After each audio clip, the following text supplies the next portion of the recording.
cover, and I'm so excited to keep moving forward. So, just to give you a little bit of an orientation for where we go from here, we will continue until about 10 to noon, and then we will take our lunch break, and then we will break for lunch from 10 to noon until 12:55. So that gives you a little orientation there of what's happening next. And let's see, we are going to talk more about the neurobiology of complex PTSD. And sound good? We're all back running? You all can hear me okay? Good. Okay. So what I want to name here as we go into this section is that the neurobiology of complex PTSD is oversimplified as we're going to discuss it here, but it's done so on purpose. First of all, we could get bogged down and spend an entire weekend just on this topic, or 2 days seminar just on this topic, and we don't want to do that. And the other is that really our intention for taking a close look at this is to provide an understanding that helps you with your clients develop some basic language for what's happening in the mind, in the body, in the brain, so that they can be increasingly self-compassionate about their experience and have a deeper understanding themselves. So sometimes I get asked, like, how much psychoed do you do with your clients? I actually do quite a bit, so that they can be their own advocates, so that they can cultivate their own understanding. I really believe that information is power, and that we as clinicians are in a very privileged place to be able to get the education that we get and have the information that we have, and that when we can kind of turn some of that over, and I mentioned at the beginning this morning about a biopsychosocial approach, that's very much a collaborative working environment, that the medical model is that the clinician is the expert, and that the client is this novice that's coming for the information that you have. And as much as possible, we want to really even that playing field so that we can come together in a partnership, in a healing partnership with our clients. So that's some of the role of this kind of simplified model as well. So as we look at the modeling of the brain, we see that there is, for those of you familiar with like a triune model, with MacLean's model of the brain, it's again oversimplified. The brain doesn't really exist in these compartments, but we can look at the base of the brain, the more primal layers of the brainstem and the medulla and the cerebellum as functioning together with this inquiry of, am I safe? Right? This is primal, reflexive survival functions. And then we have the limbic portion of the brain that's primarily responsible for our emotions and for memory. And here the question is, am I loved? Okay.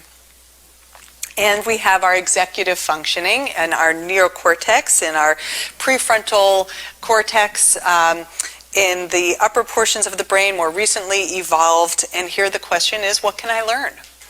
Okay.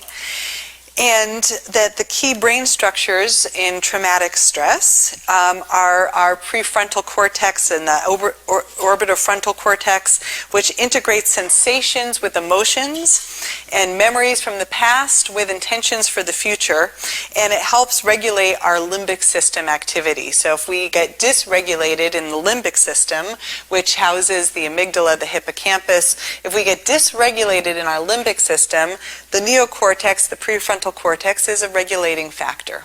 It helps us calm down, it helps us to orient to the present moment, and it helps us to override some of that emotional impulsivity. Right? The hippocampus is involved in the storage and retrieval of memories that are long-term, declarative memories that hold information about facts in particular, and it differentiates between the past and present. Our amygdala is more of a kind of hub in the wheel of fear. That is a quote from Joseph Ledoux. And it detects threats and emotions in environment, in faces of people. And we have actually two amygdalae, one in the left hemisphere, one in the right hemisphere. And I'll speak a little bit more about that as we go. We also have our anterior cingulate cortex. This is the ACC in short, and this connects the upper portions of the brain and the lower portions of the brain, and it works via reciprocal inhibition, which means that if the upper portion of the brain is lit up, active, then it's going to be regulating, calming, and reduce the functioning or the action in the lower parts of the brain. If the lower parts of the brain are active and lit up and stimulated in some way, then it is going to reduce the action happening in the upper portions of the brain. So it's a little bit like a seesaw, right?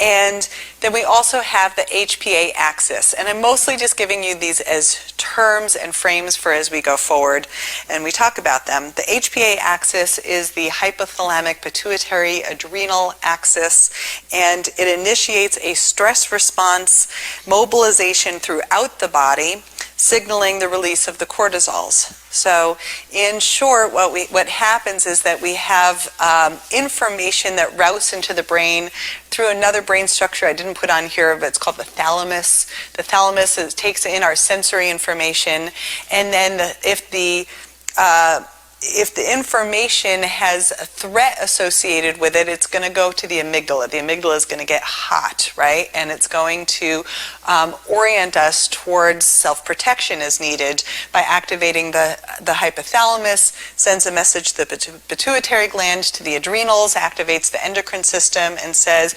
mobilize, get ready to flee or to fight, right? And if the thalamus routes sensory information that does not have any threatening content, but you are just learning mathematical facts, for example, it's going to route over into the hippocampus, and then you can organize that information in a different way. So the nervous system is built to assess or detect whether situations and people are safe or dangerous or life-threatening. All right? And this will happen with or without our conscious awareness. So we're going to speak a bit more today about the work of Stephen Porges. I actually next week will be sitting in your seat learning from him. I'm going to go to a lecture with him, which I've done before, and I really enjoy continuing to learn from him. He speaks about what he calls the social nervous system and the polyvagal theory. We'll speak more about that here in just a moment. But his term, the neuroception, is what he calls that ability to detect whether or not we are safe, and that again occurs consciously or unconsciously.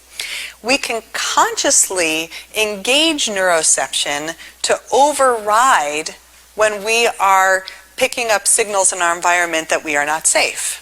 Right? And that is an important skill that we want to teach our clients how to do, especially for those who have a lot of false positives, meaning that they're picking up threats when indeed there isn't a threat.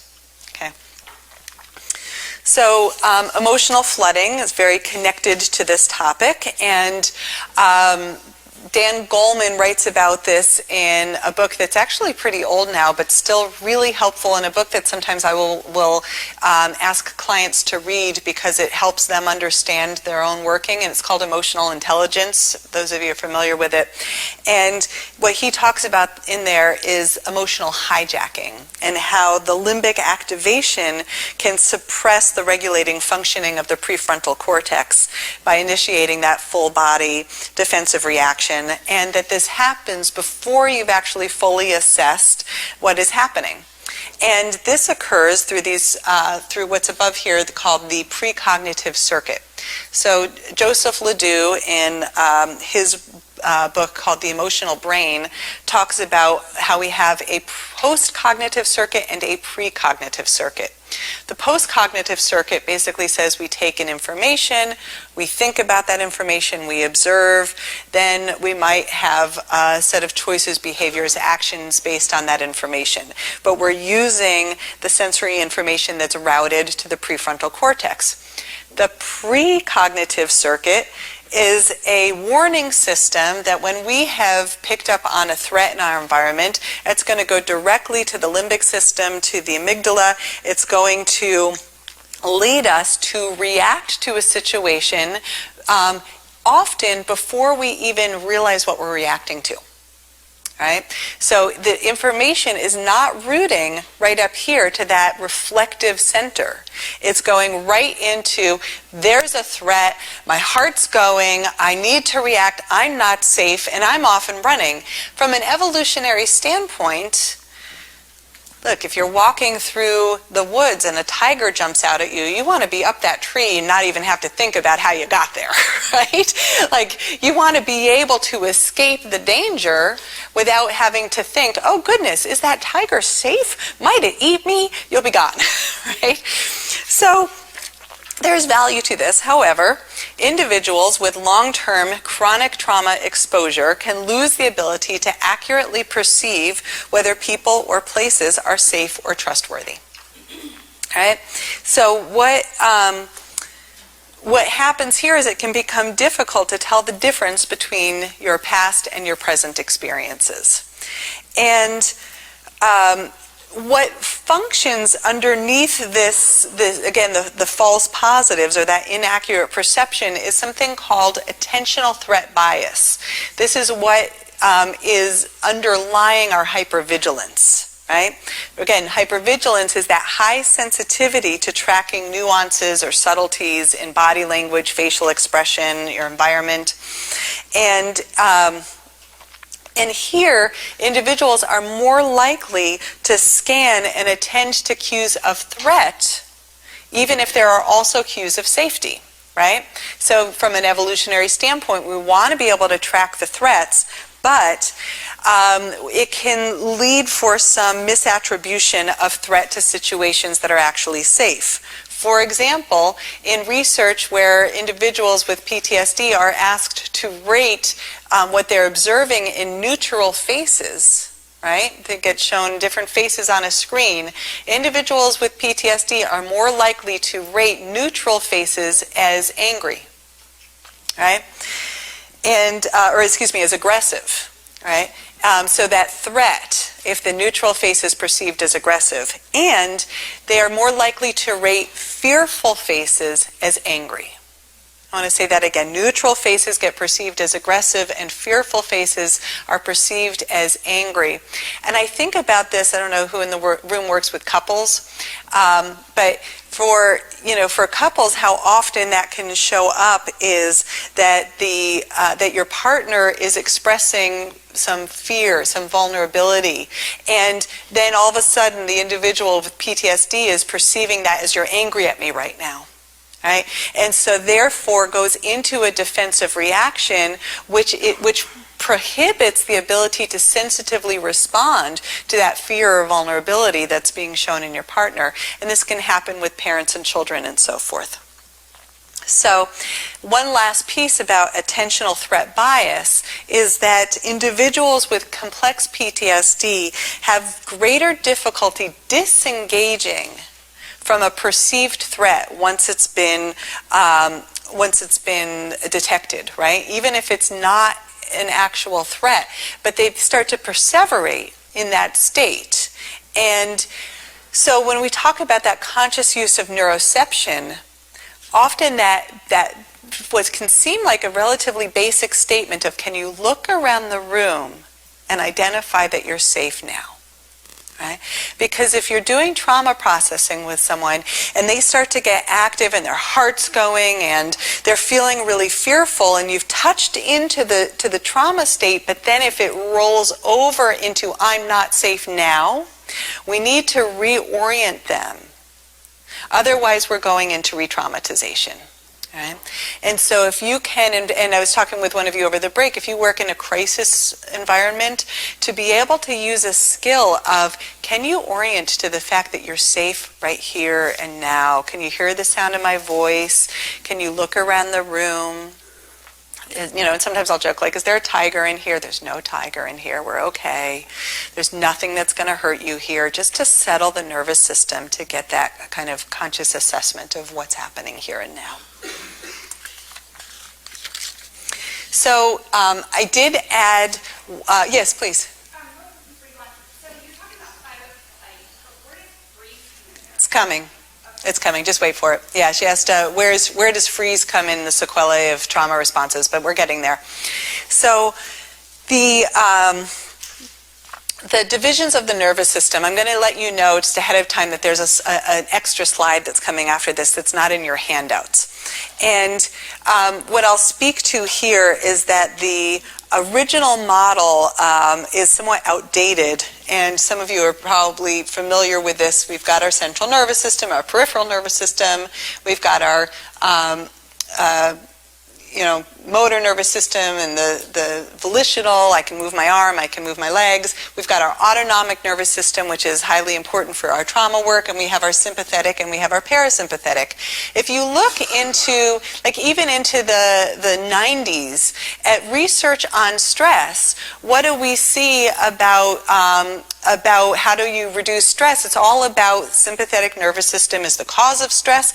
Parasympathetic nervous system is the good nervous system. That's the one that facilitates the relaxation response, and we want to access the parasympathetic nervous system to heal. And one of the main contributions of Stephen Porges is that he really divided the parasympathetic nervous system into two different branches. Or two different categories, recognizing that parasympathetic nervous system is associated with rest and digest, but it's also associated with a evolutionarily older stress response, right, trauma response, which is associated with a immobilization in response to threat. So his language starts to attribute mobilization response, fight and flight, to the sympathetic nervous system, and immobilization response to the parasympathetic nervous system. And we can either immobilize into an experience of safety and intimacy and connection and bonding, or we immobilize in response to threat, in which, and this is particularly threat where there is no exit, right? We cannot utilize a mobilization response of fight and flight, or we attempted that first and it didn't work. So therefore we resort to a faint response, collapse, dissociation, fatigue, depression. And this is really our segue into Porges's polyvagal theory. So the social nervous system is a really key aspect of that neuroception, that ability to consciously detect, am I safe? Is there any threat in my environment? Polyvagal theory explores the connection between our early attachment history, our traumatic exposure, and our physical and mental health. It's the vagus nerve is the 10th cranial nerve. It runs from the brainstem into the muscles of the face, right, into the eyes, into the muscles of the inner ears. It's the smile muscles. It's our social nervous system. You can really think about what I'm communicating with my face and why all these nerve endings come right up in here. It's a social nervous system in that it goes into the inner ear, and it allows us to very subtly detect the nuances of voice tone. And we can hear in the change of someone's voice tone whether there's constriction happening here, because the vagus nerve goes right into the larynx and the pharynx. And so it's going to create different changes in the amount of tension in someone's voice, right? Will you just stop doing that right now? Right? So that they can hear, and we can hear using our social nervous system, and we can communicate using our social nervous system how we're feeling, right? and with or without words, right? And it runs into the heart and is impacting our heart rate. It runs into the lungs, is impacted by our breath, and also changes how we breathe. It goes down through our diaphragm and innervates into the stomach and our intestines. So we can think of the vagus nerve as a massive mind-body communicator, right? And the three functions now, so I talked about the two functions of the parasympathetic nervous system, but there's really three functions now of this polyvagal theory. Okay? The first is what we look at as the social communication system, the social nervous system. This is the most recently evolved portion of the vagus nerve. He calls it the ventral vagal complex, or the VVC. Pay attention to that VVC because it's going to come back again. And it's a fine-tuned response to the environment that helps create choice. Right? What's really important about the social nervous system is that because it's fine-tuned, it lets us say, oh, I need a little bit more sympathetic. Oh, I need a little bit more parasympathetic. It lets us actually work with our nervous system in a way that helps us create more alertness or more softening and relaxation as needed. So social nervous system actually crosses over a little bit between sympathetic and parasympathetic. It creates a very kind of complex biological capacity for blending nervous system states. And some of Stephen Porges's recent research just earlier this year was looking at the use of yoga and the use of mind-body therapies as a facilitator of these blended states, because we can access the different ways in which where the vagus nerve goes through the body.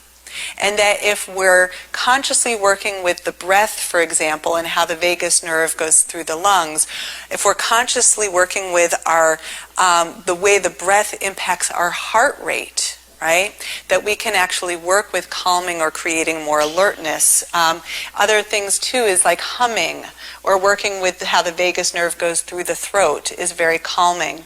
He's done a lot of research in collaboration with others who create sound therapies for children with autism, for example, in being able to tone the inner ear as a skill that increases social alertness.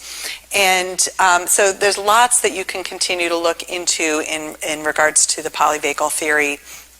But what I'll kind of name next is that these three layers here can become our responses to potential threat, right? So our social nervous system, all of this is in seeking safety and connection, right? So if we experience a disconnection, a threat of loss, a threat of rejection, the social nervous system will often kick in first. If I smile, are you going to come back? Right? If I am nice to you, if I reach out to you, if I express my desire for connection. So if you think about a child who's going through separation anxiety from the mother, a lot of the initial phases are like, hey, come back and play with me.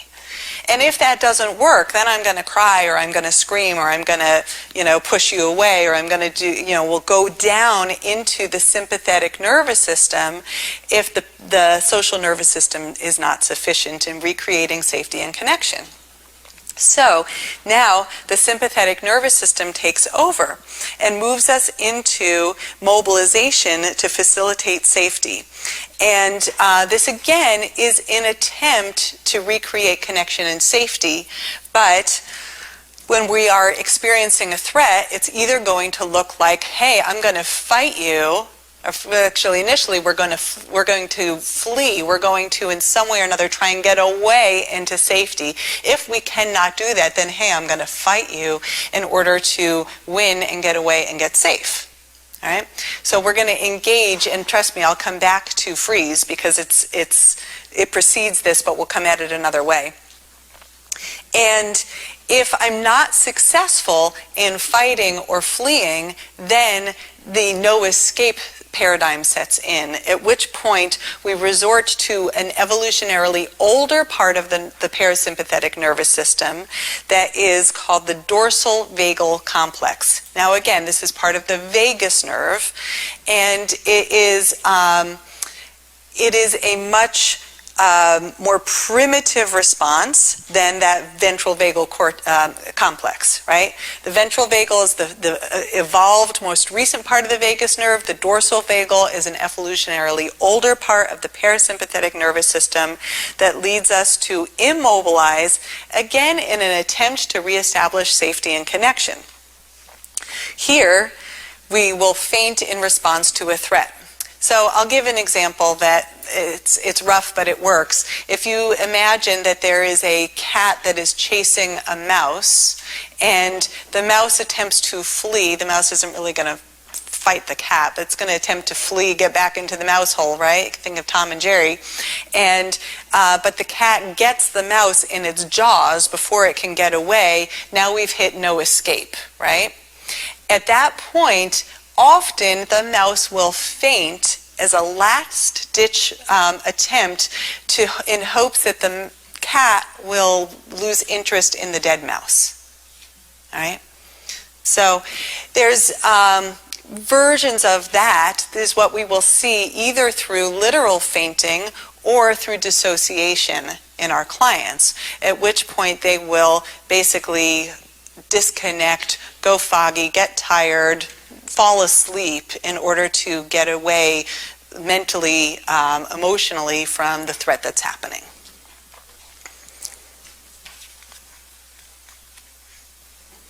You know, one of the things that I think is really helpful about polyvagal theory is that it helps explain some of the biologically based and somatic experiences that our clients have in response to trauma, and helps us hold more compassion. It's not their fault that they're suddenly getting tired or that they're getting nauseous and that that's blocking the trauma processing, right? It's not their fault. They're not doing something wrong. They're doing something that's biologically based, and we want to help them learn new strategies so that they don't have to keep resorting into something that's not working.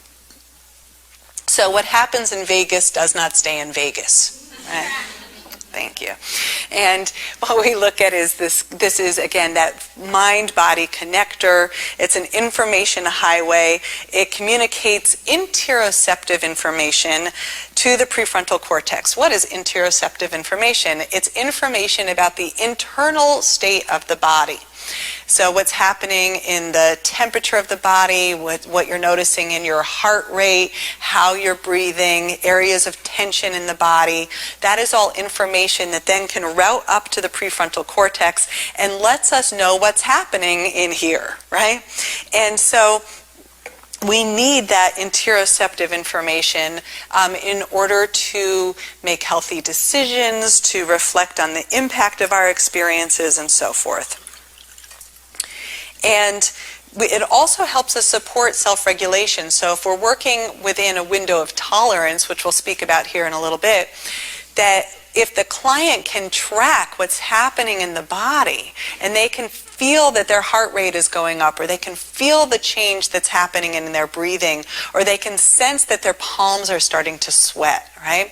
Then they can know that they're starting to leave window of tolerance, and they can be more effective at coming back into self-regulation. Good timing, yes? I was hoping you might take an inhale for a moment. I'm taking care of, I work at a psychiatric facility, we have a full walk part for aggressive people. We've got two individuals who have traumatic brain injury.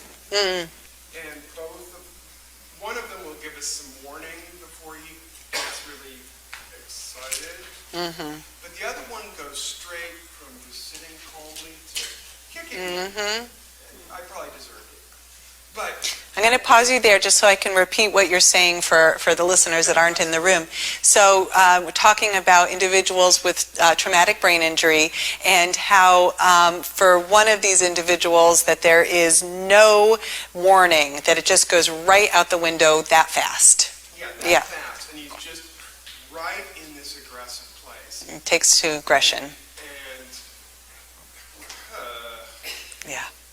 we're trying to get this guy to calm down. Other than a lot of Thorazine, I mean, we're just having a really hard time. Yeah, traumatic brain injury is tricky for sure, and it's so connected. In fact, a lot of the research that informs us about emotional hijacking and informs us about the importance of the prefrontal cortex actually comes from individuals who had brain injury and to the prefrontal cortex and lost that ability to manage impulses, and therefore either would become rageful very quickly, as you're describing, or aggressive, or have other kind of impulsive behaviors. And so, to understand how do we regulate, especially when there is that lack of the individual's capacity to track, and it can be really, really slow learning curve, but I would hope that through some co-regulation work of being able, as the external, if you can start to read the cues as to what you're seeing before they go out the top,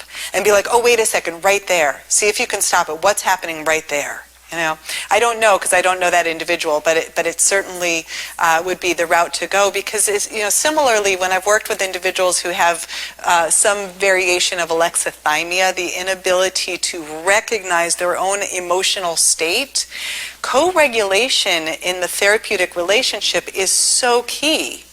Because we are the other that is going to observe all of the small changes that we're noticing in facial expression, in body language, in voice tone, again, using our own social nervous system as part of the living system. You might even notice what changes in your body before the person leaves the window of tolerance. Sometimes that happens for me, where I'm sitting with someone and all of a sudden I'm feeling something that is actually my nervous system picking up on something that I haven't even consciously processed yet.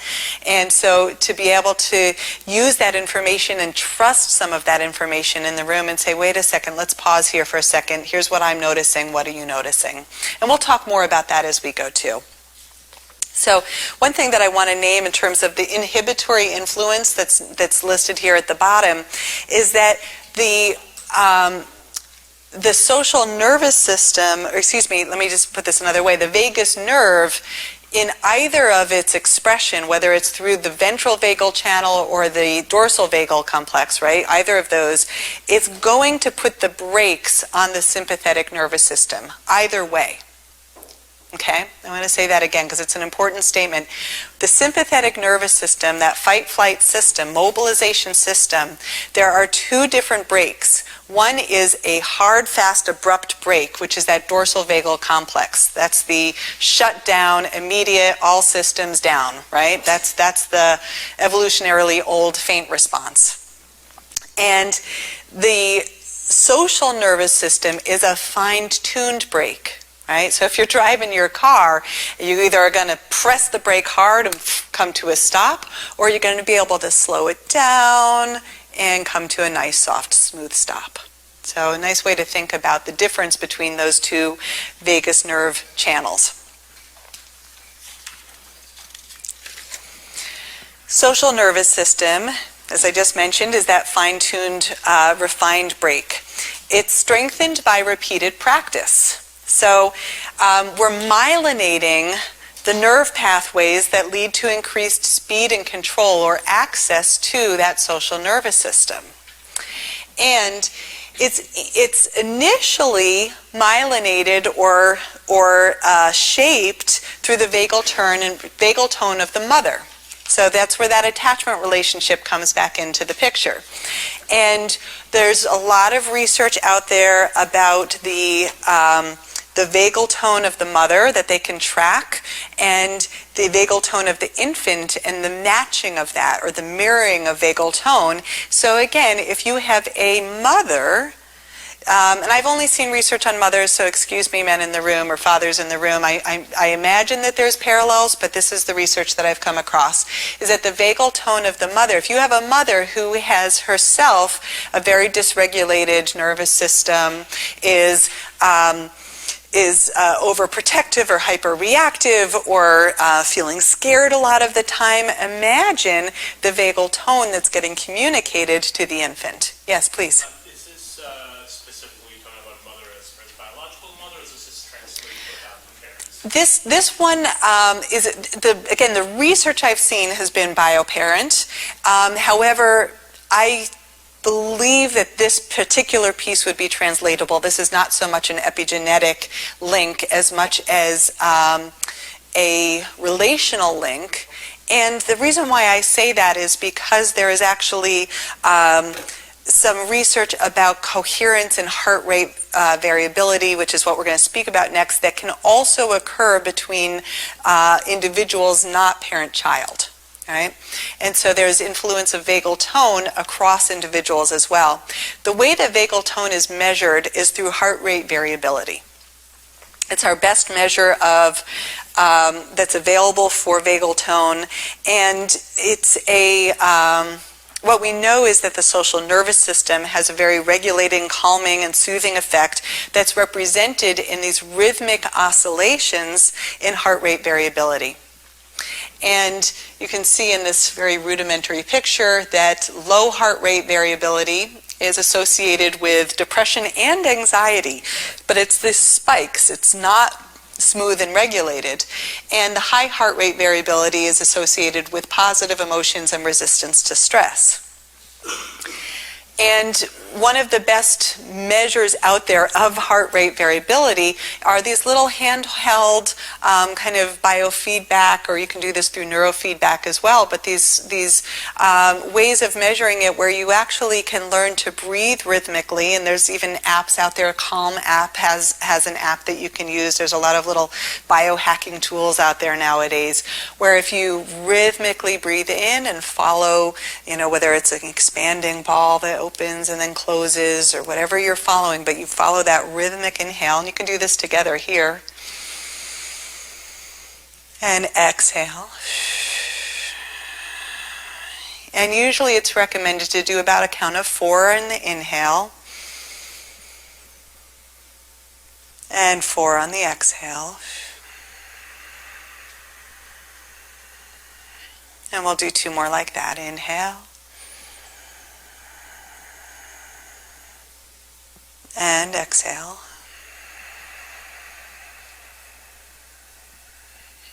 And inhale. And exhale. And what you may notice is that it doesn't take a whole lot of those kinds of breaths to really facilitate a nice state shift. Anyone feel something? Okay, great. I did too. So and what I actually really appreciate about doing that in a whole room of people is talk about creating a field of coherence.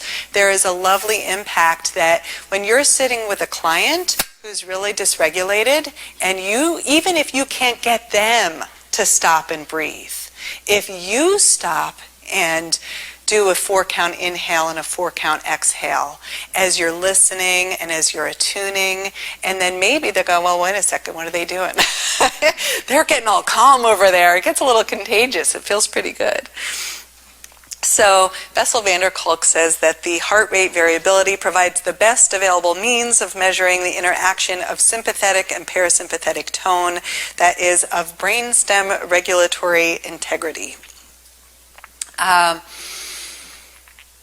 The statement at the end of this that I'll come back to is about brainstem regulatory integrity. And there's a really important element of this too, which is that not only do we regulate the limbic system top down, prefrontal cortex regulating the limbic system, but actually we also regulate limbic system activity bottom up, which means that when we regulate the brainstem, we regulate emotional activity. And by regulating the way that we're breathing is a direct access to the lowest brain centers, that reptilian brain, or to the brainstem, cerebellum, medulla.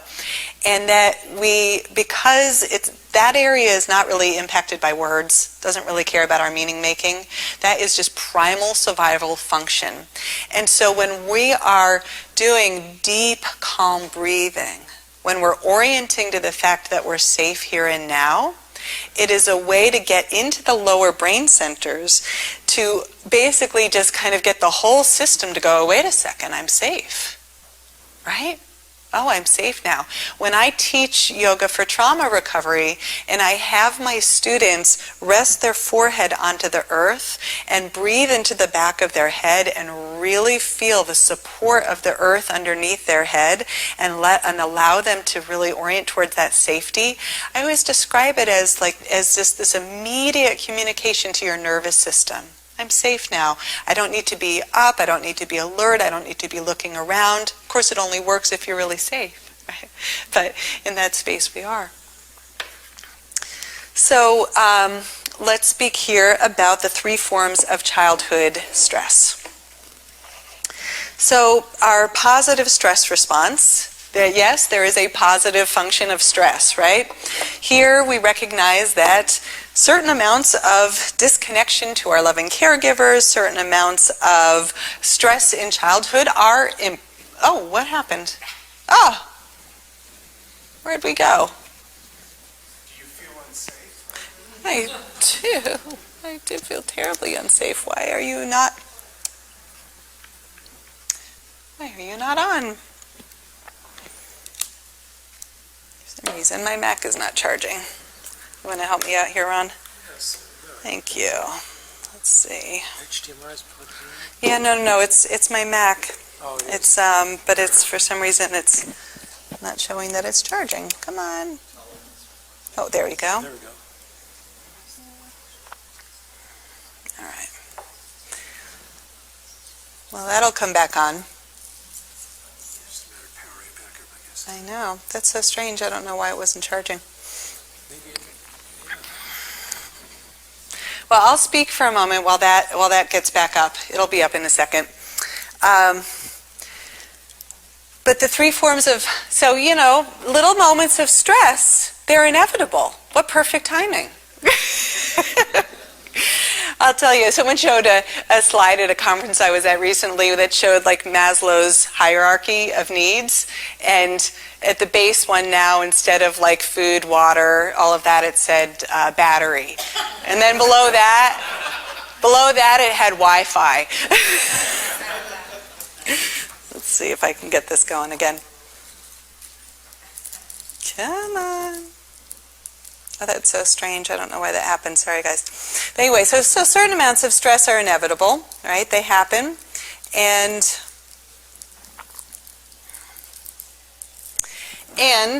But that tones our nervous system. It lets us know that things can be temporary, that we can come back, that we can feel connected, and that we can cope with stressful situations when they do happen.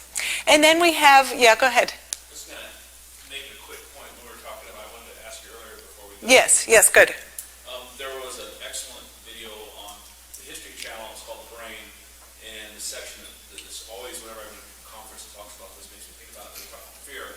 And it was actually dealing with the amygdala, and they went to a Navy SEAL training, and they were actually doing something called hooded box drills. They would put this hood over one person, and they would pull it off after like a count of 3, and there would either be a threat, there would be people in front of them, and then they either have to determine, is it a threat, or is it just someone, like there would be somebody asking for directions, hey, where's the gas station, or it's people that are actually coming up to them. And so they talked about that, and you said there's a millisecond disconnect between the amygdala and the prefrontal cortex. And basically, it almost sounded like it was exposure therapy.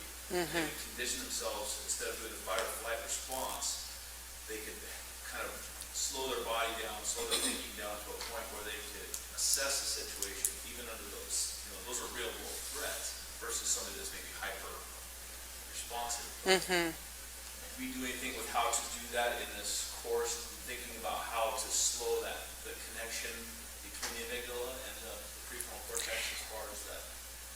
Yeah, what a great question. So I'm going to repeat the question because, again, the people on the webcast can't hear it.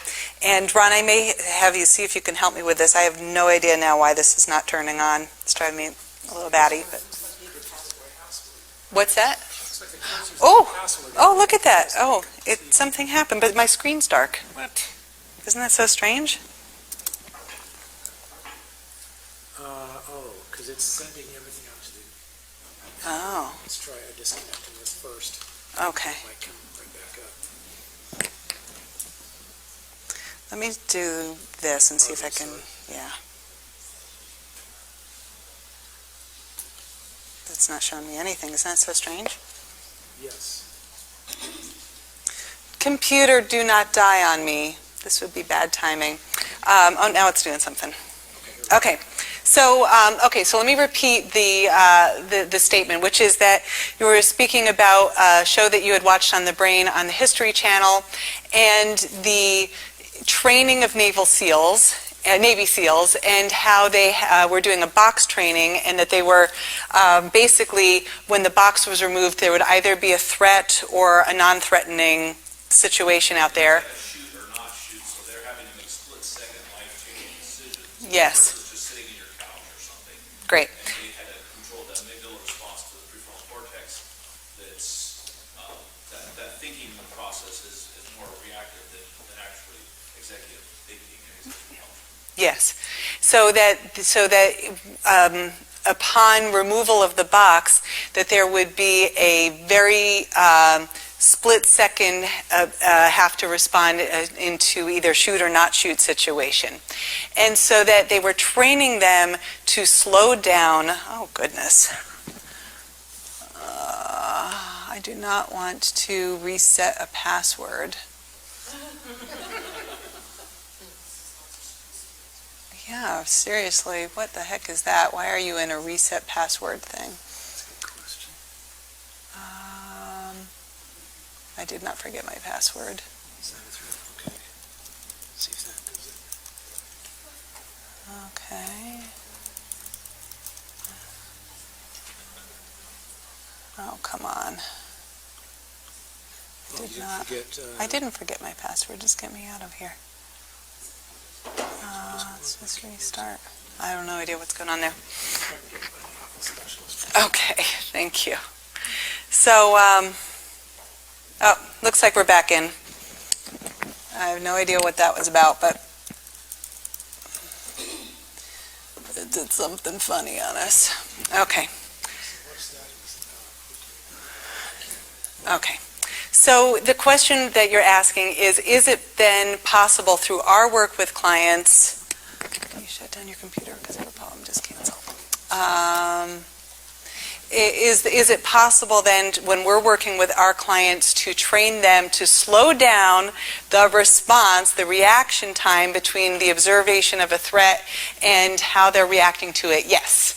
Yes, that is very much part of our work, and it's very much has to do with neuroception, the ability to track what we're responding to, the ability to track the capacity for false positives, right? To know that, to have that self-knowledge in that, and that's really the gap that we want to, and a lot of research about the mindfulness, the role of mindfulness in creating that mindful gap between perception and reaction. And to, again, kind of know one's own vulnerabilities. Looks like the whole thing shut down, but we'll get this back up and going. All right, open recent, and there. We'll find our slide, and then we're going to be up and going. And thank you guys for your patience. You lost 5 more minutes of your lunch. Sorry. I'm joking. Joking. Okay. Okay. My fault on both of them. Okay. Ta-da! Yay. Yay. Okay. Thank you. Yes. Could you say what modality would be best, CBT or? Yeah, it's a big question. It kind of depends on the client. I like DBT a lot. I think DBT, including some of that mindful tracking, learning how, learning your own patterns, knowing your capacity for distress tolerance, right? To be able to build affect and sensation tolerance, and to be able to stay with discomfort a little bit longer versus jumping ship into reactivity. I think that could be really helpful here. I mean, you guys are going to learn here throughout the 2 days that, my main modality that I use is EMDR. I don't use it for everybody, but I do use it quite a bit. And I think that the combination of EMDR therapy and somatic psychology is really rich for developing a lot of that distress tolerance, and you can combine a lot of these other pieces in there. So, the one other piece that I'll name is, there's a lot of question out there around the use of prolonged exposure. And I think that for some people, prolonged exposure is fine, but I think for a lot of people, prolonged exposure is re-traumatizing. And so one of the lessons that's learned from something like EMDR is that you don't have to keep bringing yourself back to the worst part, the worst image. You can use that as a starting point and a launching point, and then allow yourself to go toward wherever the brain evolves to naturally in an adaptive processing manner. And so sometimes that can be a really helpful piece. And also to really know oneself, like, why is that reactivity so fast? Is it because of a traumatic brain injury? Is it because I was beaten as a child and so I'm still in defensive reaction? And so to know what's triggering that is a really important part of the mindful gap. So I'm going to keep moving forward here in terms of the 3 forms of childhood stress. There's also a tolerable stress response. In this one, this is usually a single incident trauma that is responded to with loving caregivers in a supportive environment that helps the child process their experience, right? And ultimately, even this is associated with the learning of positive coping skills, right? It's, what we know, for example, if a child experienced something even as awful as being sexually abused by a neighbor or a babysitter, but if they told the parents, if the parents responded lovingly and supportively, if they attended by helping the child process through their experience, that doesn't have to be lifelong trauma, right? That can be something that can be processed. It's still awful, it still shouldn't have happened, and people can get over that. It's the combination of when something is either not responded to because, okay, I was sexually abused, but I never felt like I could tell mommy and daddy because they wouldn't listen anyway, and then it kept happening because I never could talk about it, and I could never get safe and protected from the incident, and so then it was a prolonged experience and repeated and so forth. That's when this rolls over into what we call the toxic stress response, which is profound and ongoing traumatic events that take place without support from loving adults. It's associated with a negative outcome on emotional and physical health in adulthood. Right?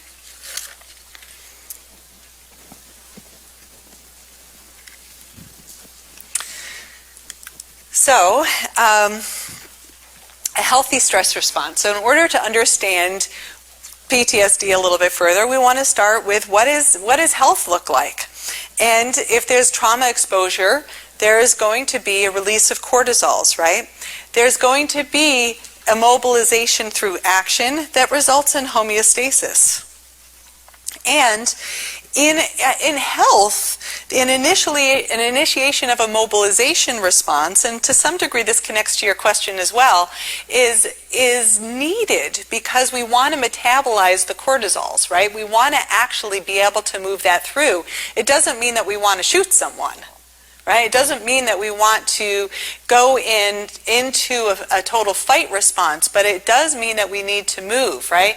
And so we live in a culture that promotes a lot of stillness, right? And that leads us to override healthy mobilization response. All right?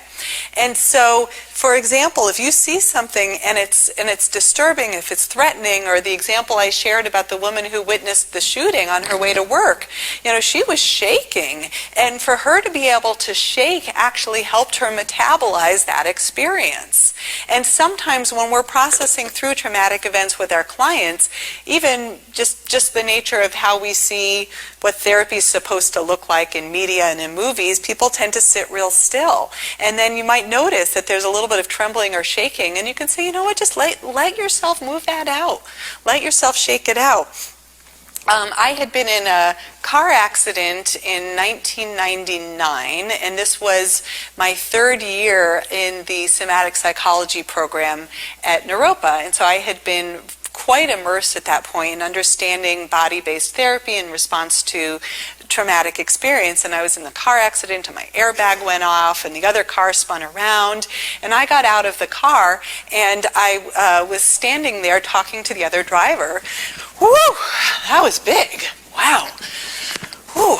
And he's standing there like this, right? His car had spun around. And I was like, man, I'm just getting it out of my body, And it felt so important to be able to move that right away. Yes, please.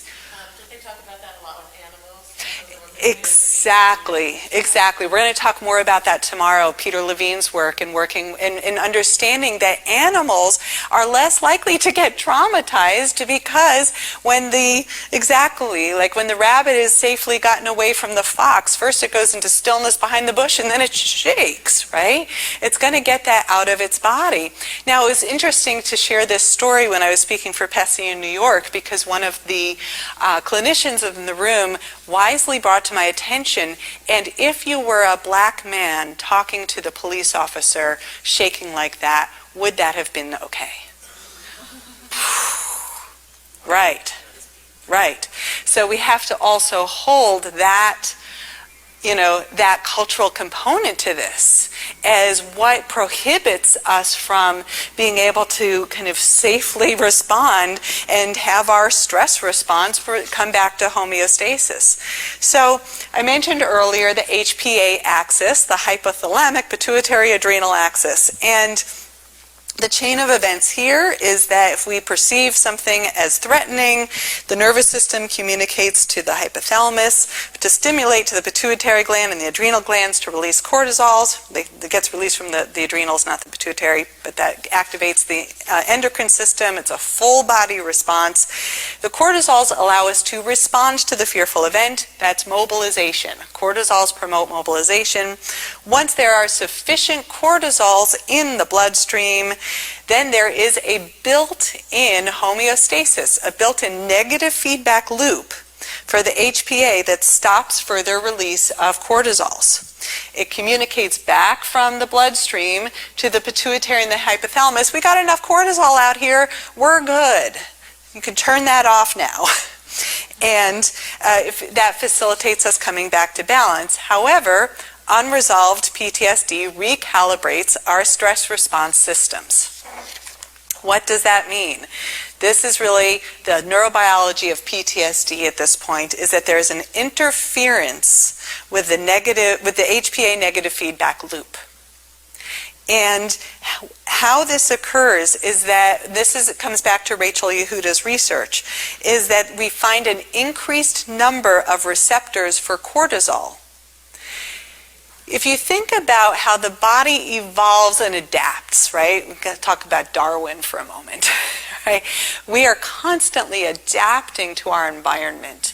And if the environment is one in which there is high chronic levels of threat and stress, don't you think at some point the body is going to go, oh, I need to do X, Y, and Z in order to survive, right?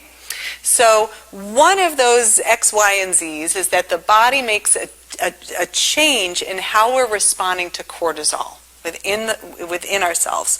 And so we have an increased number of receptors to all of that cortisol because it's that's a lot, right? And we want to ultimately be able to reduce that. So at the cellular level, we're reducing that amount of cortisol that's available in the bloodstream, which unfortunately has this other, it kind of wreaks havoc, because then the negative feedback loop is not sending the message that we don't hit that tipping point.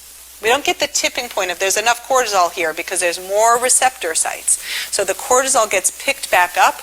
We don't get the tipping point that says, hey, we have enough cortisol in the bloodstream, stop producing more. So the cortisols keep getting produced and they keep getting reuptaked by the receptors. And this results in this kind of chronic high arousal state due to the chronic high cortisol, and yet the low ability to use it effectively. Right? If it's getting reuptaked, we don't have enough cortisol in the bloodstream to actually do enough with it. So it's like we're keyed up and we're fatigued all at once. Starting to sound familiar, starting to see this in some of your clients, right? There's a way in which there's this state of anxiety and hypervigilance and high arousal and depression, despair, fatigue, shame, dissociation. And so it doesn't become useful. In the long run, what we find is actually that PTSD is associated with chronic low levels of cortisol in the bloodstream. They used to think that PTSD was associated with chronic high levels of cortisol in the bloodstream, but actually what we're finding is that it's chronic low levels or hypocortisolemia. We're going to come back to that term, so you don't have to write it down yet. But what we're looking at is a hypersecretion of cortisol and a low available levels of cortisol in the bloodstream. Okay? Because your Receptors are... receptors, and therefore you're not turning on the signal efficiently. Correct. You're burning the system out is a good way of putting it. The receptors are reuptaking the cortisol, which is not allowing the negative feedback loop to kick in. Yeah, and then you're still producing more. Okay. So we will come back to that subject tomorrow when we're going to talk more about the impact on health. I think it's tomorrow that we talk about that. Or today. At some point we'll come back to that. Okay. But what we're going to speak about now is the 6 stages of trauma response. It's another model, and I think it's a very valuable model. And I came across it maybe 4 or 5 years ago. It's Schauer and Elbert's model from 2010 is when I found that they had written about it. And someone had asked me really the same question that you asked, which is, where does freeze fall into this whole continuum? And so I started to do a little bit of a deeper dive, because often I get told that freeze is after fight flight, right? Like there's fight, flight, freeze, and then faint. And I was like, no, that's not usually what I see. Like there's a freeze, like there's the deer in the headlights moment. Where does that fall into the whole picture? And so their model really explained this for me. And so I'm going to share this with you. So where they put freeze is right up at the top. They say that freeze is really the first level response, and going back to your great example, that's kind of that first moment of what am I assessing, right? What's happening? Is there a threat out there? And in a way, it really is that deer in the headlights moment. It's driven by the orienting response in the brain, and it's orienting us to where is the threat. Of note, that orienting reflex, which is a low brainstem reflex, is what we're trying to override when we engage neuroception, right? When we say, can you look around the room and can you identify that you're safe? What often is happening is that when somebody is not safe, their orienting response is hooked into something that's not in the here and now. It's hooked into a memory. So that when you actually move your head and you move your eyes, you're overriding that at a very brain-based level. So the freeze response comes on early, and it's sympathetic nervous system. So SNS is sympathetic nervous system. Then, in their model, we progress to the flight response. This is, again, sympathetic nervous system. It's mobilization toward escape. Okay? If that's not effective, we progress into the fight response. Sympathetic nervous system, mobilization toward protection. Once again, if that's not effective, then we progress in the sequelae of trauma responses to a fright response. A fright response is a dual autonomic activation. It doesn't mean they're both on at the same time. It means that there are abrupt alternations between the sympathetic nervous system and the dorsal vagal complex parasympathetic nervous system. All right? DVC, PNS, leading to feelings of panic, dizziness, and nausea. Once a client has moved into a fright response, we're leaving window of tolerance. Right? And if in the sequelae of trauma responses, if that is insufficient to produce safety, they go into a flag response. Flag response is, again, dorsal vagal complex, parasympathetic nervous system. The blood pressure drops. There's collapse, helplessness, loss of speech and vision, numbness. Again, not all of these for everyone, but some of these can fall into there. And the final is literally a faint. So when they use faint response, they are literally speaking of fainting. And the faint response is dorsal vagal parasympathetic nervous system. It's a vasovagal syncope, which includes nausea, loss of bowel control, vomiting, fainting. And this can occur either through the direct experience of something that's violent or horrific, or through the witnessing of that. So for children who witnessed domestic violence, or who witnessed something horrible in their environment, that can also produce this kind of effect. All right. It's so interesting to look around the room because several of you made a disgust face. I don't know if you could feel it, but you're kind of like, right? That is a very central emotion channel associated with what we're talking about here. And interestingly, the vomiting or the nausea or the loss of bowel control is actually a response to poison, right? And what we're talking about is the toxicity of a perceived event that is experienced as toxic or poisonous. Right. We're missing that slide. Are you guys missing that slide? You know what? It may be in your appendix. Would you peek there? Because I know I put it in there somewhere. I just think I couldn't get it all. Yes, thank you. Is it Appendix B? Appendix B. Appendix B, yeah, webcast people. Yes.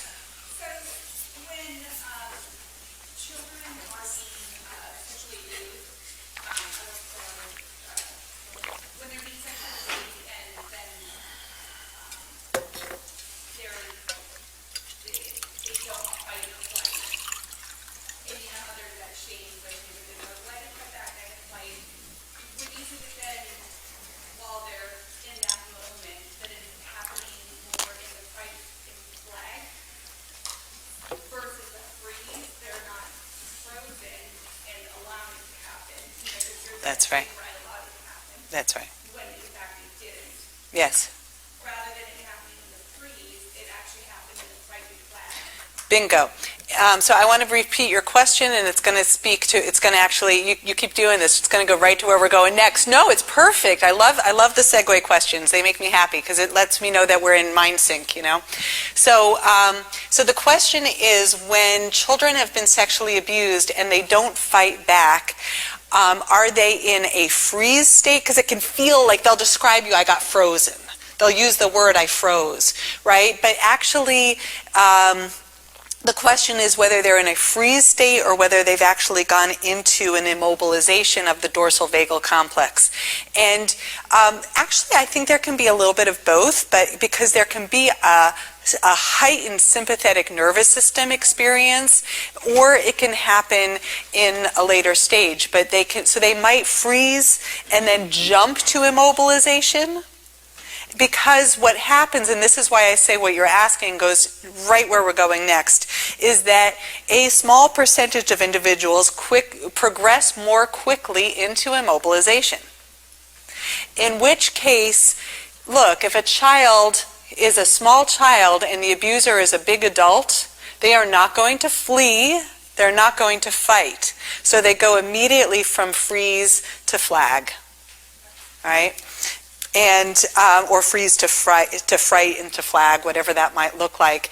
And they start to move very quickly into an immobilization response. This is especially true for trauma that happened in infancy, early childhood, and this kind of long-term, early onset trauma shapes the nervous system within a dangerous environment. In adulthood, the social nervous system then can fail, and sympathetic nervous system can fail to engage. Which is then why people will then describe as adults that they go back into that freeze response. And what I find is that because freeze sometimes best captures that feeling of immobilization, that it requires a very careful inquiry of, are we talking about sympathetic nervous system? My mind is racing, my heart is racing, I feel high arousal state and I feel like I can't move? Or are we talking parasympathetic immobilization, in which case maybe it's fright and I'm going back and forth between the two of high state, low state, or I immediately go into, I feel nauseous, foggy, fuzzy, tired, and I just feel like I can't get off the couch. Right? So there can be some of each. Yes, please.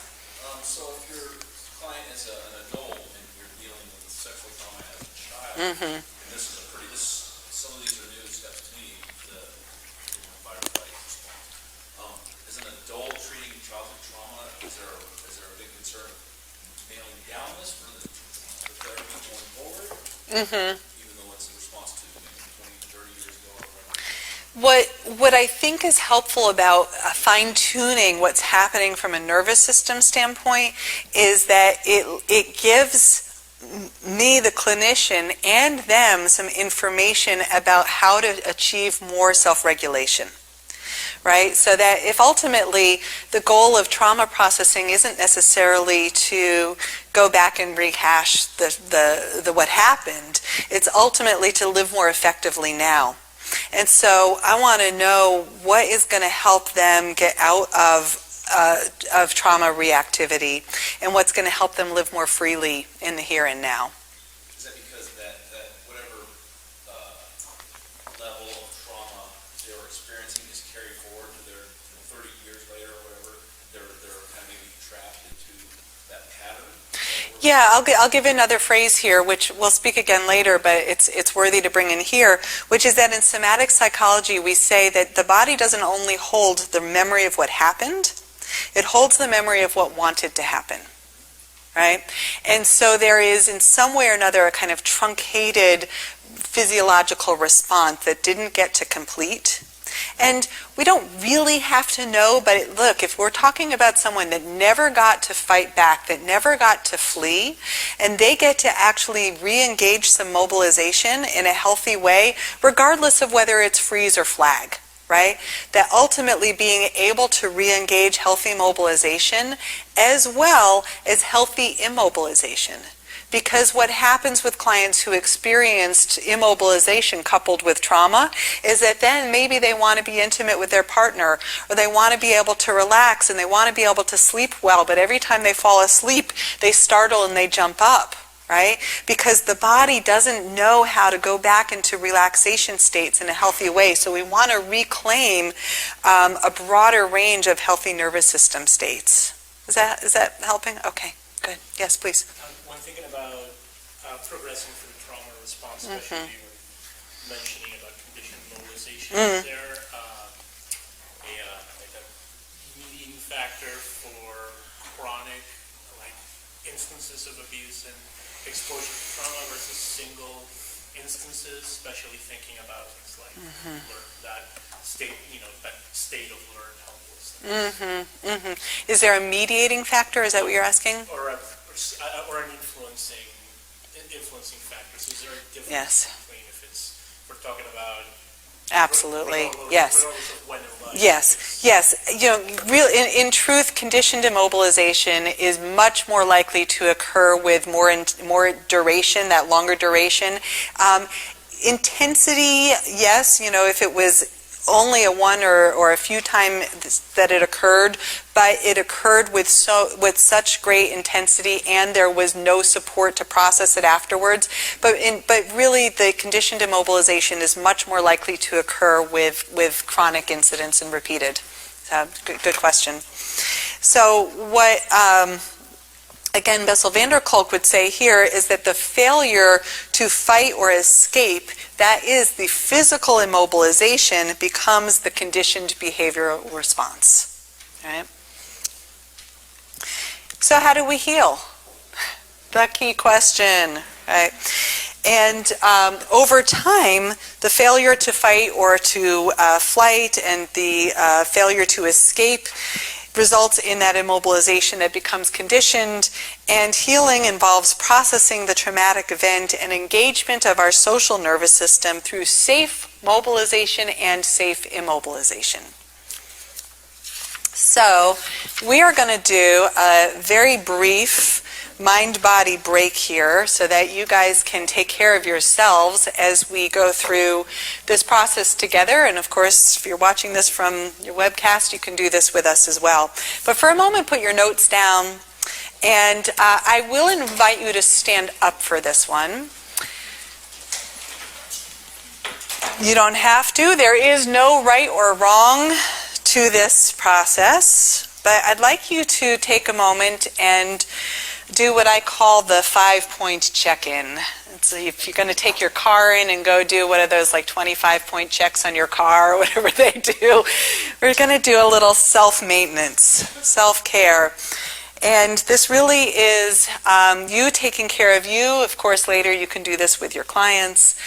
But take a moment and check in with your mind. Just notice the quality of your thoughts, the quality of your focus. Do you feel clear-headed? Are you starting to feel overloaded? Are there a lot of questions running through your mind?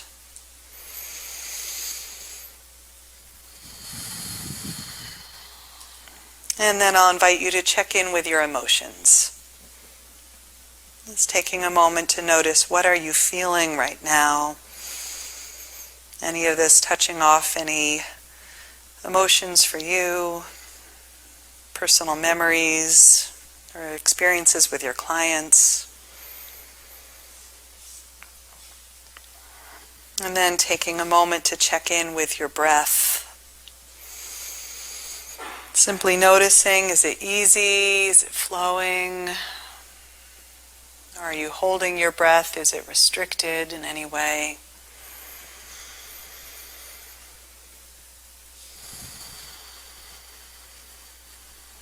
And then taking a moment to notice your body, your physical sensations. Are there any areas of your body that you're more aware of right now? Any areas of discomfort or tension? Any areas of ease?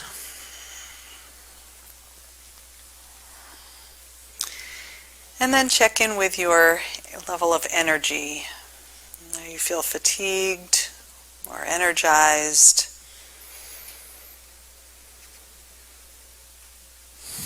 A little buzzy? Ready to take a nap? Again, no right or wrong.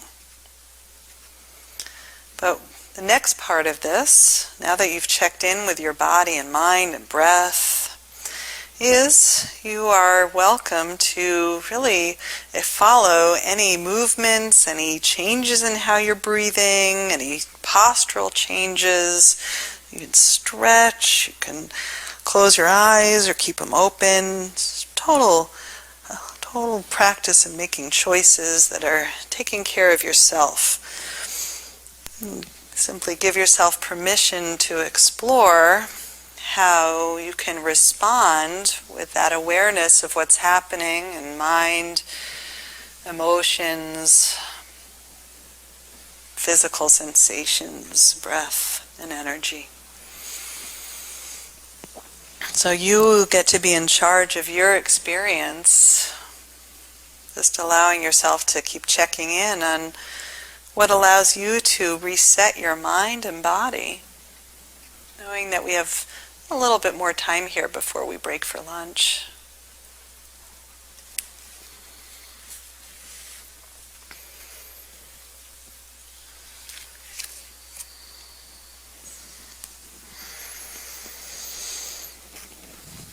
And you are totally welcome to continue moving and breathing and responding and regulating. Sometimes people stand up and they're like, oh, wow, I checked in with my body and I need that coffee or whatever you need. So keep checking in. But we're going to keep moving forward a little bit here with some more material before we take our lunch break. So, the next piece that we are going to speak about here is an absolute favorite topic of mine. This is the field of interpersonal neurobiology, Dan Siegel's work and Alan Shore's work, and really rich field of study. And we'll take a look at psychobiological regulation. So this is the understanding that a mother or the caregiver, or I'll add the father, provides the external regulation of a child's immature physiology. And this is Alan Shore's work, which he has devoted his career to, and really understanding how the mother's autonomic nervous system and vagal tone influences the child, the infant, and the later child's developing vulnerable physiology. And that these early influences on the child's nervous system have been demonstrated to have a long-lasting impact on later self-regulatory capacity. So, doesn't mean that we can't learn new skills. You can teach an old dog new tricks, right? We can learn new skills across the lifespan. If we couldn't, we would all be out of a job. Okay? And it's not easy. If it were that easy, we'd all be out of a job. Right?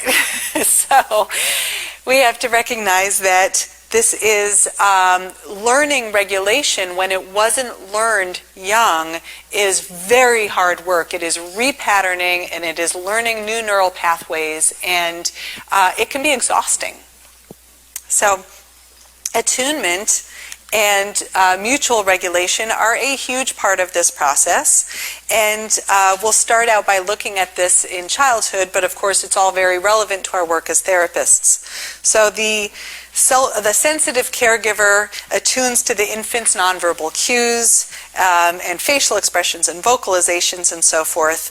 And then this attunement guides their use of eye contact and touch and voice tone and timing of interactions.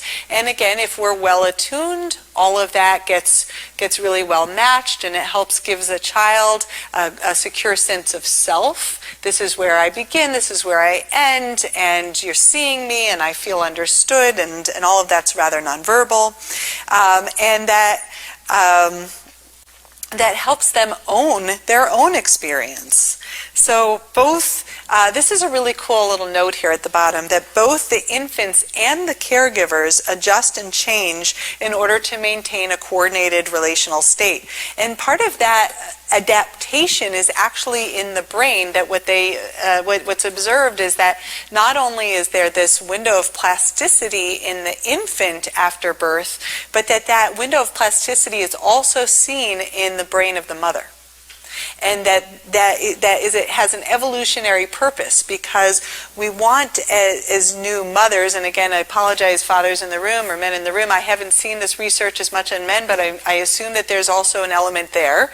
But I think that a biologically oxytocin level driven, that what we're seeing is that there's actually more plasticity in the new mother's brain that allows them to be changed by parenthood. Right? And so there is this kind of mutual dance, this mutual regulation that happens. And what we know is that mutual regulation or co-regulation becomes the precursor for self-regulation. This doesn't mean that it all has to be perfect, right? So Ed Tronick, in his research about early mother-infant interactions, is that we only need to be good enough, and that typically we are actually only in sync about a third of the time. That's not very much, right? And that we're actually out of sync about a third of the time. And that we are attempting to get back in sync about a third of the time. And that last piece, that repair, is so important. And if you think about attachment rupture, that it's really not so much that there was, I mean, yes, I do think that there's more time that they're not in sync, but more so that there is more time out of sync and less emphasis on repair process and trying to get back into connection. So errors in attunement actually serve a purpose. They help the child handle those inevitable stresses of life. This is that positive stress response that we were speaking about earlier. It helps children trust that they can resolve into positive affect states. So if we go through moments of disconnection and the distress associated with that, hey, we can come back to connection and to feeling good again. And then I can trust that I can feel bad sometimes and feel good again. And how many of us have clients that when they feel bad, don't trust that they're ever going to feel good again? Right, because this was a really missing piece. And so part of what happens in the room is that we get to have experiences with them and go through, and sometimes we're holding that this too shall pass because they can't internalize that yet. And then when it does indeed resolve into a positive state, hopefully, or little bits of positive state, that we can really build on that and say, you know what, pause right there. Here's just a little moment of success, and I don't want to miss that. Right?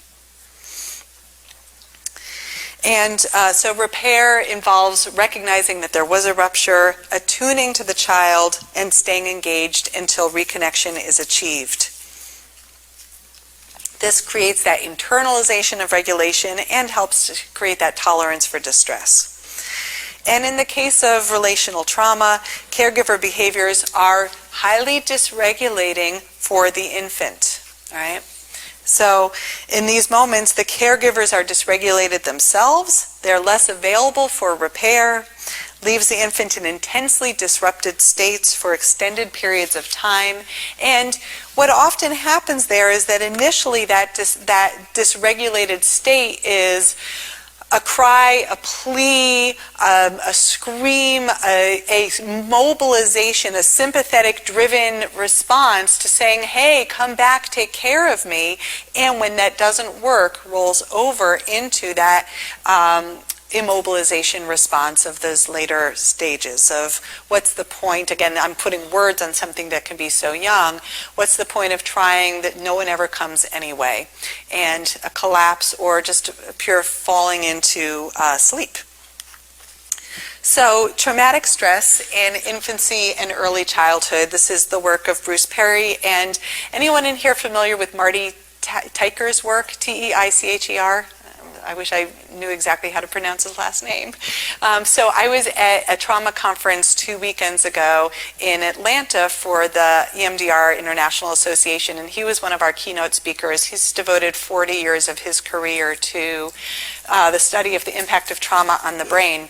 And I was taking notes as fast as I could. I was so intrigued by what he had to say. So I haven't had a chance to add that to the slides here, but I will share with you what I just learned from him just 2 weeks ago, in addition to what is here. So both Bruce Perry and Marty Teicher explained that there is a reduced size of the hippocampus, that there is loss of gray matter in the prefrontal and orbital frontal cortex, or areas of the brain, which affect regulation.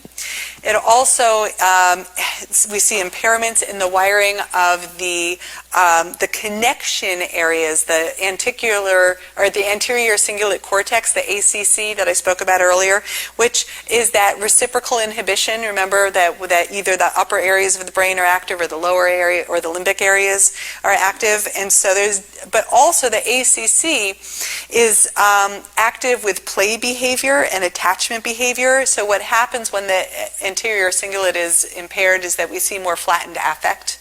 All right, we see that in our clients. And also we see the changes in the HPA axis functioning related to cortisol levels. So I'll add a few pieces here. The big one that I got out of this is that his research was on the impact, Marty Teicher's research was on the impact of early trauma on the corpus callosum, and that there are significant deficits in the connection between the left and right sides of the brain as a result of trauma.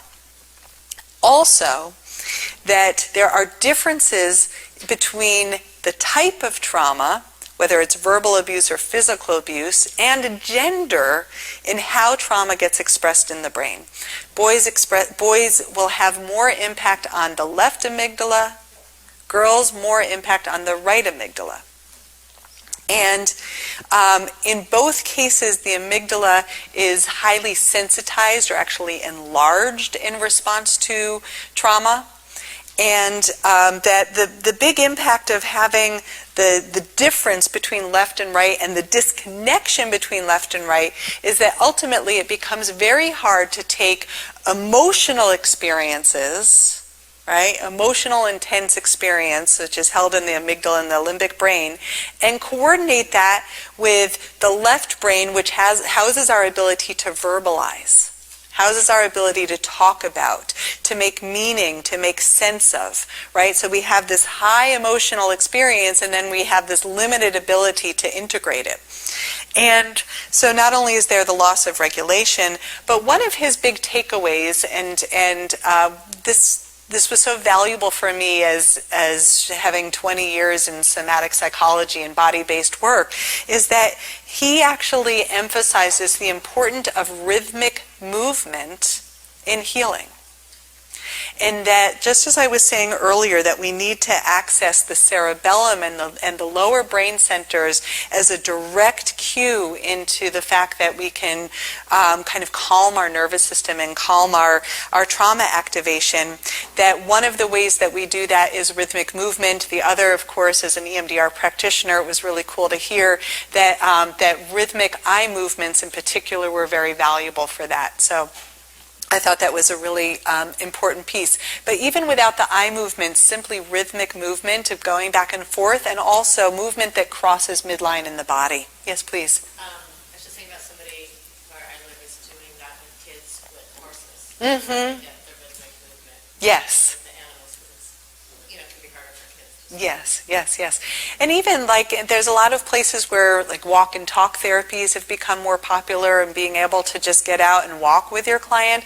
Sometimes that experience of being inside of four walls or feeling even confined inside of the therapy room restricts our ability to heal. And so being out with horses, being out with nature can be really important. And for me, I know that I grew up in New York, and so when I moved out west to Colorado, and the ability to simply just be outside and be on the trail was so incredibly healing. And so it just literally opens up a lot of doors. So neuroplasticity, what a cool topic, is what we know now is that neuroplasticity continues throughout the lifespan. It is shaped by our ongoing social and behavioral experiences, right? And in psychotherapy, the therapist can act as the external psychobiological regulator for the client. This is another Alan Shore term. And basically, what he is applying is what we understand from that regulation action of the parent and the child in the attunement, in regulating our own body as a source of kind of secure base and coherence and so forth in the room for the client, and how that becomes an invitation that as we're working with applying polyvagal theory into treatment, that our therapist attunement to our clients helps us track the moment-to-moment interactions and what's happening in the client's body and what's happening in my body and how can we work with that exchange. And that we're also working with the ruptures and repairs, and that we do that in order to actually learn what are the repeated patterns that's happening relationally out of the room for the client, how are they showing up or getting reenacted in the room between us, and can we do something new with that now? Can we actually wake up to that and have a new experience? And we'll talk more about that right after lunch. So, as therapists, we actually need to regulate our own nervous system as a very essential part of this work, right? It serves as a model, it serves as a resource, and of course it keeps us from burning out. So the last slide that we'll do before lunch is really this one, which is that the greatest predictor of meaningful change and our clients with complex PTSD is the quality of the therapeutic alliance. So we are already on the right track, right? We're already doing something really, really good. And I think one of the biggest pieces that I want to add to this, by the way, that picture was taken at the end of my road. Isn't that so pretty? Yeah, that's where I live. So, so I think one of the biggest things that I want to say is that we might be uncomfortable with our clients' emotions, and as a result, inadvertently shut them down.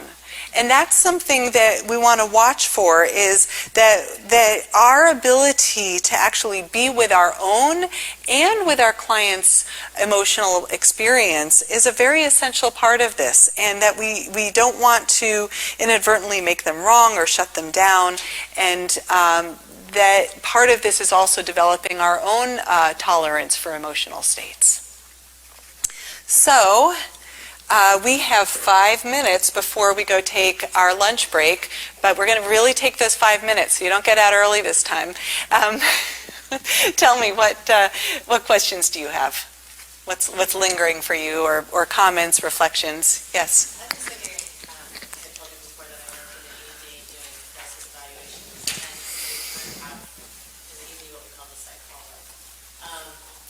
In the ED you call the what? Psych hallway. Psych hallway, thank you. Yeah. Yes. But just how we do see so many people, obviously, who have trauma histories, and when they come in, and sometimes it's on their own, sometimes they're brought in by the police, or the ways in which they come in. But I feel like, in terms of listening to this and thinking about what happens there, because there's security, there's a lot of people around, that we do really trigger and re-traumatize people, because oftentimes when they come in, it's this huge crescendo, this major escalation that can be hours and hours and hours. Oftentimes it's treated with medication. Yes. And other measures, and ultimately I feel like if they're there for a little while, they feel like they're kind of settled down and feel like they are in a safe space because they're protected, but it just makes me think about how we can do that better. Great. Because there's a lot of non-mental health workers who are in that space. Yeah. How do we work with these people with trauma? I'm going to just reiterate some of this for the people that are listening from afar. So when working in a crisis environment, the recognition of how often clients can get re-traumatized because there's underlying trauma that's preceding the behaviors or the disturbance that leads them to come into crisis. And then there's, of course, this whole escalation. And part of that, I think, and I hear this so often, and the same question came up or really comment came up when I was teaching in New York recently from someone else that works in a crisis unit, and was saying the same thing of like, oh my goodness, there's a way that we can do this more wisely and help de-escalate right from the get-go, right from the moment that they arrive. This is a safe place. This is a place where people are here to help you. like, so that we can actually calm our own nervous system and help them calm down, which is really hard because when people come into those to that place and they've been brought in by police and they've been brought in maybe in altered states and so forth, it's very hard to access. So sometimes it's impossible to regulate that system. And of course, that the best you can do is to take care of yourself at that moment. But I do agree that there are ways to approach the whole piece wisely, and also to recognize that any new environment it takes more effort for regulation because we're tracking who's here, are these strangers safe, right? Where am I? What's, what are the art on these walls? What's happening here? There's no art on these walls, right?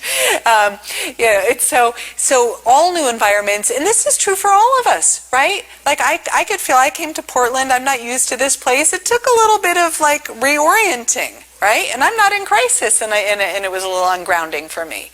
So to think about how ungrounding that can feel and be in those moments, for sure. Thank you. Yes, please. I just wanted to share with you, I don't know, I live in Alaska and we have a very small emergency department, but I used to do crisis work for 5-6 years, and one of my tricks, or what I used to do was, well, it depends on the severity, but if it was somewhere in the middle, I would first, introduce myself. But before I did any risk assessment or anything, I would ask the patient, what would you like to drink? Orange juice, cranberry juice, apple juice, so I would call it the Maslow, the basic needs. And then I knew where they had warm blankets, and I would bring a warm blanket, sometimes, not always, depends on the situation. Then other times I would ask if they're hungry and if they've eaten anything today, and, have them eat a sandwich. There were times that it was a shower, so that way I could start assessing also from observation what's going on. They could see me, and that was a good time, and of course there are basic needs to help them feel safer, to de-escalate, and then do the Great, and I'm going to repeat some of that for our listeners at home, so I'll give a very short version, but what I really appreciate about what you said in working with crisis is that the first point of contact was to give them a sense of choice. And that choice was, do you want orange juice or apple juice or cranberry juice? But how brilliant, because the most, one of the things that gets lost in trauma is choice. So to come back and attend, as you said, to Maslow's hierarchy of just basic needs, but I'll tell you, choice is a key component of that. And to even just have a moment of orienting, do I want apple juice or cranberry juice, can be a very positive moment. And to not have too many choices, right? Just to keep it simple. There was a question back here, and I know there's a question here. Yes. Do you have one? Yes. I did. I realized it's kind of shifting the subject a little bit, and I'm not sure if this is something that you address, but so I work for the VA. I combat veterans. But with regard to self-regulation, I'm curious about the role that technology has played as far as being a distraction from people actually being aware of what is happening. Constantly being in front of a screen or on a phone. And it can be a positive, there are meditation apps and whatnot, but I also think in a lot of ways, I found myself, checking my text throughout this presentation. And so the people, I think, do it without even thinking about it. Yes. So in the process of recovering from, traumatic events, either from childhood or as an adult, I'm always curious about sort of the impact that technology is going to have in slowing down that healing process. Yes, that's a great question. So I'm just going to reiterate, and I really can't speak to an answer to it, but to just reflect on the impact of how much technology that we have, how much time we spend on screens and being outer focused. And I would say that in general, that what I experience is that people who've been traumatized and spend extended periods of time vigilantly tracking their environment, is that the screen is another external source of focus that can interfere with building that neural capacity for internal or interoceptive awareness. And I think it's so important to even just educate our clients about that. Thank you. Let's take one last question, then we'll take yours after the break because we need to get lunch. I can see people are ready. Or maybe we can is it quick or should we hold it? It's quick. Okay, quick. I work in crisis as well, and I feel just establishing safety is like my opening line. It's like, and part of that has also been acknowledging the fact that being at the ER is just not the most conducive place Right. for like addressing mental health concerns. It can be awkward. It can be very uncomfortable. So at least in my experience, being able to say, even like a simple, I realize it's in our office, but this is a safe space. We can Nice. anything and Yes. everything you want to talk about that usually Yes. at least opens the door and lets them choose. Great. So I'm going to again reiterate that when someone's in crisis, to reestablish choice and safety, really, really beautiful go-tos. And I know that there were a few questions that were coming up right towards the end there that we didn't get to, and so I thought I would just open this back up if while we're waiting for everyone else to join us. So, any lingering questions, or did those get resolved over the break? Okay, please. I noticed that there's some stages of trauma response. I'm pretty sure it's from narrative exposure therapy. Is from what? Narrative exposure therapy. They probably draw upon some of that as well, okay? Yes? Curious what you know about that, or in terms of treating with Good. PTSD versus PTSD, and Great. thoughts on that. Absolutely. So the question is narrative exposure therapy, and how is that beneficial for complex PTSD versus traditional PTSD? And you know, as you're going to continue to get to know about me across our time together, is that I'm very inclusive, and while I think that there are some cautions that we need to take around some modalities, I don't feel that way around narrative exposure therapy. I really feel like it's a very valuable contribution, and it's partially why, for me, the workbook model is so valuable, is to actually have people use narrative as a tool, whether it's through their own writing or more traditionally in narrative exposure therapy, really being able to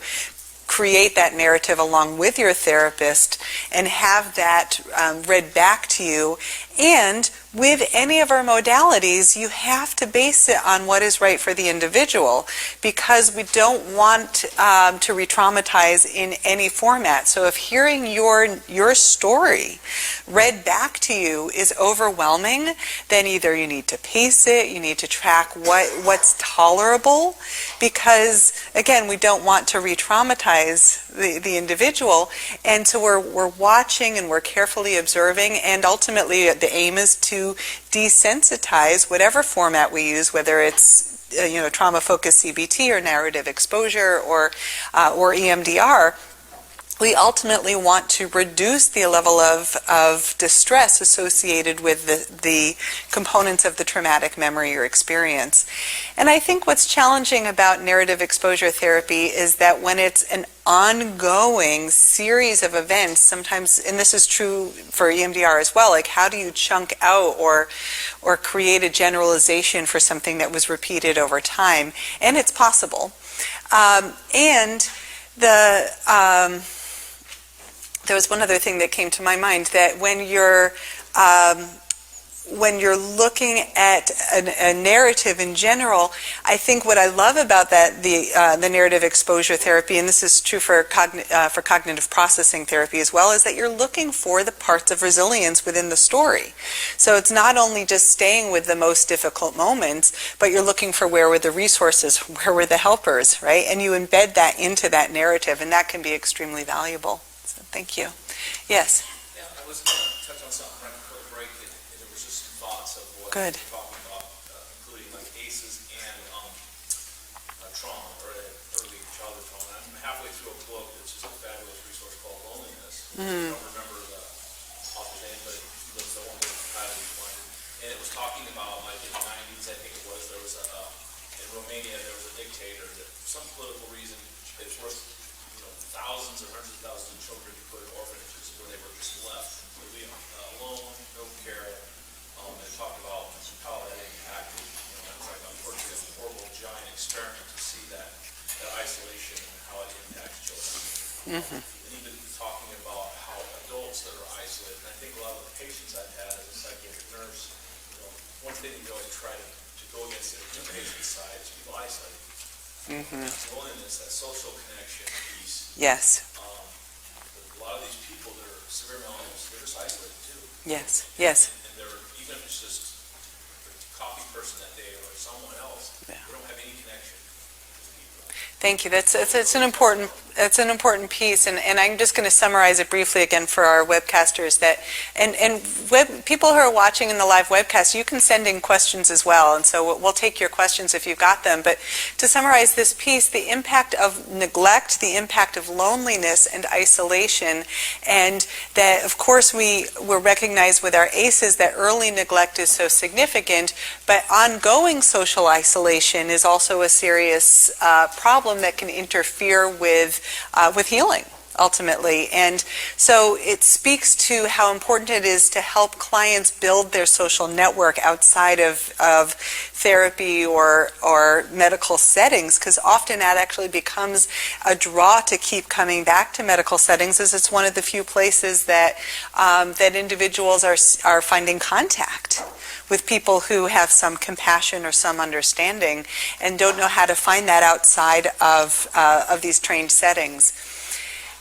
There was a question that one of you brought up to me right before the break, and it was valuable, and I thought it was worthwhile to bring back to the whole group, which is that a definition of healthy vagal tone. And when we were looking at that rhythmic oscillation as healthy vagal tone in that slide where we were looking at that kind of smooth versus the jagged lines, really what healthy vagal tone is defined as is a rhythmic oscillation between the sympathetic and parasympathetic nervous systems. So what happens with our clients is that they get stuck in either high sympathetic or in their parasympathetic, or are alternating in a kind of unpleasant way between the two extremes. And ultimately, we want to help ourselves and our clients oscillate in a healthy way between both sympathetic and parasympathetic states without getting stuck in both. This is why the breath is so helpful, is that in actuality, every time we inhale, we're lifting our sympathetic nervous system, we're stimulating the sympathetic nervous system, and on every exhale, we're accessing the parasympathetic nervous system. And so we want to help clients be able to have a more flexible nervous system.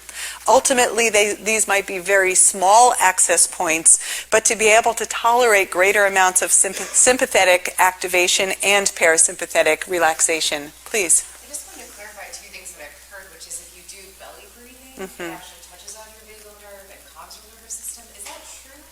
Yes. So because the vagus nerve travels through the diaphragm, that when you are actually, all of your breath is going to stimulate your vagus nerve in one way or another. So, but the belly breathing is typically associated with a more relaxing breath, and we're going to practice some of this together. But for some clients who are stuck in the immobilization parasympathetic nervous system response, actually having an activating breath into the upper chest for very brief periods of time can be mobilizing. And so we want to know how to use the breath and access different tools with the breath in different ways. Did you have another piece in there too? Just that I heard that if the out breath is twice as long, so that's Yes. the other way, and I just wanted to ask. Yes, again, for helping to access the parasympathetic nervous system for a healthy relaxation response, to do to basically double the exhale in comparison to the inhale. So if you do a 2-count inhale and a 4-count exhale, and usually I'll start with the 4-count in, 4-count out as a balanced breath practice, and then you can do a square breath practice where you do, or a rectangle where you can do 4 in, hold for 2, 4 out, hold for 2. You can also, so you can vary the breath in that direction as well, both where in the body you're focusing it and also the length of time for inhale to exhale. Great questions. Okay, yes, one more question and then we'll go on.